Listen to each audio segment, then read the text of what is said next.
11 अगस्त 1908 सिर्फ 18 साल की उम्र में खुदीराम बोस को अंग्रेज बर्बर सरकार ने फांसी दे दी। क्या किया था खुदीराम बोस ने? खुदीराम बोस ने शामिल थे मुजफ्फरनगर बम कांड में, और इस युवा क्रांतिकारी ने देश की आजादी के लिए अपना बलिदान आपको दिया। तो खुदीराम बोस की अगर हम लोग बात करें तो अनुशीलन समिति के सदस्य हुआ करते थे, और इन लोगों ने मिलकर ही 1908 में प्रफुल्ल चाकी और साथ में खुदीराम बोस, इन्होंने मिलकर एक ब्रिटिश मजिस्ट्रेट हुआ करता था किंग्सफोर्ड, उस किंग्सफोर्ड के ऊपर हमला किया, उसकी बग्गी पे हमला करके उसको मारने की आपको कोशिश की। अनफॉर्चुनेटली उस दिन उस बग्गी के अंदर किंग्सफोर्ड नहीं था, दो और ब्रिटिश महिलाएं थी, उन महिलाओं की डेथ हो गई। खैर बाद में ब्रिटिश सरकार के द्वारा दोनों को गिरफ्तार करने की कोशिश की गई।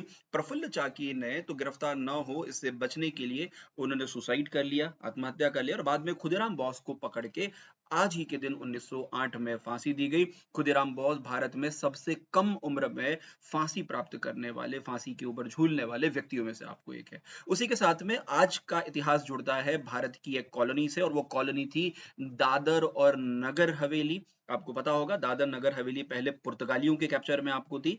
वैसे आजादी के बाद 1954 में आरएसएस के कई सारे कार्यकर्ता हैं, उन्होंने इसको जो पुर्तगाली सरकार से मुक्त कराने की कोशिश की, और उसके बाद में 1954 से लेके 1961 तक वहां पर भारत सरकार के द्वारा अपॉइंटेड जो एडमिनिस्ट्रेटर है, प्रशासक है, प्रशासक वहां पर आपको कार्य करता था। और आज ही के दिन 11 अगस्त 1961 को तत्कालिक दादर और नगर हवेली जो एरिया था उसके जो प्रधानमंत्री थे उनका नाम था कीजी बदलानी। उन कीजी बदलानी ने इसको भारत में आपको शामिल किया, इंडिया में शामिल किया, और आगे जाके दादर नगर हवेली एक अलग यूनियन टेरिटरी, एक अलग केंद्र शासित प्रदेश आपको बना। और बाद में सरकार ने दादर नगर हवेली और दमन एंड दीव को 2020 में मर्ज करके एक सिंगल यूनियन टेरिटरी भी आपको बना दिया। तो एक ही तारीख, अलग अलग साल, एक और बलिदान की मिसाल खुदीराम बोस, और दूसरी और भारत के भूभाग का भारत में समावेश।